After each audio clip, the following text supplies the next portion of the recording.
June 25ನೇ ತಾರೀಕು ಭಾರತೀಯ ಮೂಲದ ಗಗನಯಾತ್ರಿ ಶುಭಾಂಶು ಶುಕ್ಲಾ ಸೇರಿದಂತೆ ಒಟ್ಟು 4 ತಂಡ ಅಂತಾರಾಷ್ಟ್ರೀಯ ಬಾಹ್ಯಾಕಾಶ ಕೇಂದ್ರಕ್ಕೆ ತೆರಳಿತ್ತು.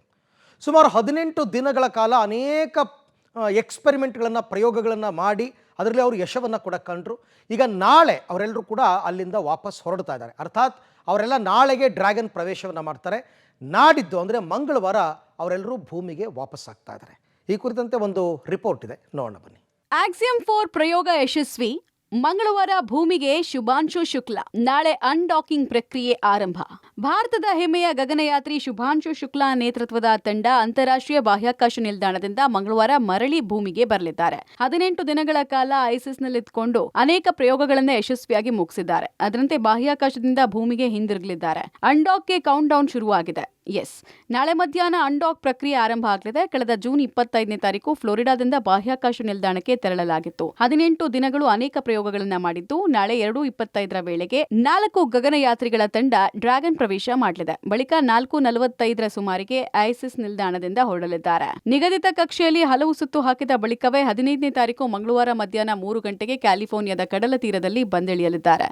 ಗ್ರಾವಿಟಿಯಿಂದ ಜೀರೋ ಗ್ರಾವಿಟಿ ಹೋಗ್ತಿದ್ದಾಗೆ ಕಂಪ್ಲೀಟ್ ಆಗಿ ಅವ್ರ ಬಾಡಿಯಲ್ಲಿ ಬದಲಾವಣೆಗಳು ಬಂತು. ಬೇಕಾದಂಥ ಒಂದು ಅನಾಲಿಸಿಸ್ನ ಮಾಡ್ತಾ ಇದ್ದಾರೆ. ಇದು ನಮಗೊಂದು ದೊಡ್ಡ ಒಂದು ಇನ್ಪುಟ್. ಅಲ್ಲಿಗೆ ಏನು ISSಗೆ ಹೋದ್ಮೇಲೆ ಅದು ಡಾಕಿಂಗ್ ಆದಮೇಲೆ ಇಸ್ರೋ ಜೊತೆ ಸಂಪರ್ಕ ಕಂಟಿನ್ಯೂಸ್ ಆಗಿ ಇಟ್ಕೊಂಡಿದ್ದಾರೆ. ಅವರು ಆ 14 ದಿನದಲ್ಲಿ ಅವರು ಎಲ್ಲ ಥರದ ಚಟುವಟಿಕೆಗಳನ್ನ ಮಾಡಿದರು. ಒಂದು ಫಿಸಿಕಲಿ, ಮೆಂಟಲಿ, ಸೈಕಾಲಜಿಕಲಿ ಚಟುವಟಿಕೆಗಳು, ಮತ್ತೆ ನಮ್ಮ ಸ್ಟಾಫ್ ಜೊತೆ, ಸೈಂಟಿಸ್ಟ್ ಜೊತೆ, ಡಾಕ್ಟರ್ಗಳ ಜೊತೆ ಇಂಟ್ರಾಕ್ಷನ್, ಅವ್ರ ಎಕ್ಸ್ಪೀರಿಯನ್ಸ್ ಅನ್ನು ಶೇರ್ ಮಾಡ್ಕೊಂಡಿದ್ದು ಎರಡನೇ ಮೇಜರ್ ನಮಗೆ ಇನ್ಪುಟ್. 14 ದಿನಗಳಲ್ಲಿ 7 ಎಕ್ಸ್ಪೆರಿಮೆಂಟ್ಗಳನ್ನ ಅವರು ಹಮ್ಮಿಕೊಂಡಿದ್ರು. ಇನ್ನು ಐಸಿಸ್ ಗಂಟೆಗೆ 28,000 ಕಿಲೋಮೀಟರ್ ವೇಗದಲ್ಲಿ ಭೂಮಿಯನ್ನ ಸುತ್ತಾ ಇದೆ. ಡ್ರ್ಯಾಗನ್ ಬಾಹ್ಯಾಕಾಶ ಕೋಶವನ್ನ ಐಸಿಸ್ನಿಂದ ಅನ್ಡಾಕ್ ಪ್ರಕ್ರಿಯೆ ನಡೆಸಲಾಗುತ್ತೆ. ಬಳಿಕ ಭೂಮಿಯ ವಾತಾವರಣಕ್ಕೆ ಪ್ರವೇಶ ಮಾಡಲಿದೆ. ಸುಮಾರು 23 ಗಂಟೆಗಳ ಬಳಿಕ ಮಂಗಳವಾರ ಮಧ್ಯಾಹ್ನ 3 ಗಂಟೆ ಸುಮಾರಿಗೆ ಸಾಫ್ಟ್ ಲ್ಯಾಂಡ್ ಆಗಲಿದೆ. ಇನ್ನು ಗಗನಯಾತ್ರಿಗಳ ಜೊತೆಗೆ ಐಸಿಸ್ನಿಂದ ಡ್ರ್ಯಾಗನ್ ನೌಕೆಯು 280 ಕೆಜಿಯಷ್ಟು ವಸ್ತುಗಳನ್ನು ಹೊತ್ತು ತರಲಿದೆ. ನಾಸಾದ ಹಾರ್ಡ್ವೇರ್ ಮತ್ತು 60 ಪ್ರಯೋಗಗಳಿಗೆ ಬಳಸಿದ್ದ ವಸ್ತುಗಳು ಸೇರಲಿದ್ದು, ಭೂಮಿಗೆ ಬಂದ ಬಳಿಕ ಮುಂದುವರೆದ ಪ್ರಯೋಗಗಳಿಗೆ ಇವುಗಳನ್ನ ಬಳಕೆ ಮಾಡಲಾಗುತ್ತೆ.